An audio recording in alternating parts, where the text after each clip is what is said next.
Are you scared of intermittent fasting? The American Heart Association wants you to be.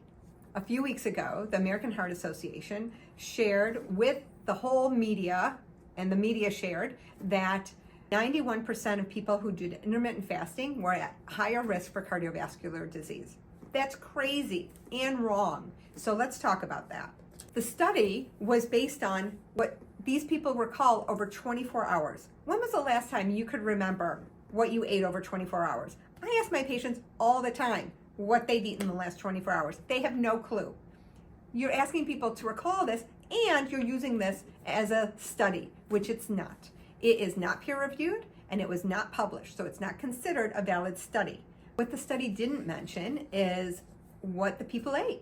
So did they eat Twinkies? Did they eat cupcakes?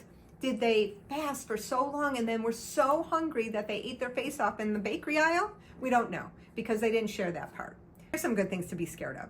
High fructose corn syrup, canola oil, glyphosate in Cheerios, all of which the American Heart Association promotes.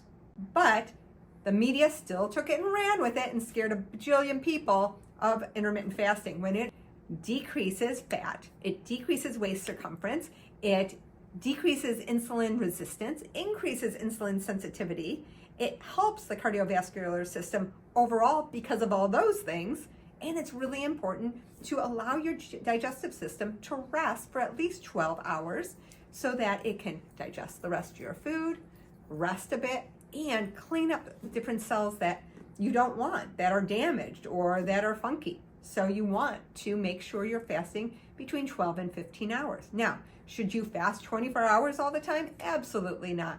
That puts you in fight or flight, which can cause all kinds of other problems.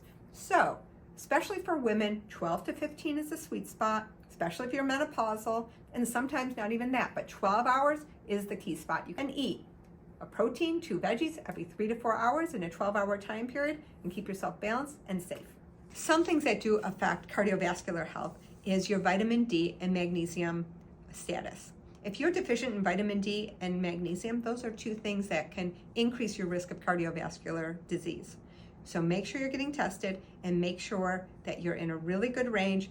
For vitamin D, around 70 is a sweet spot, and magnesium, RBC, you want around 5.5.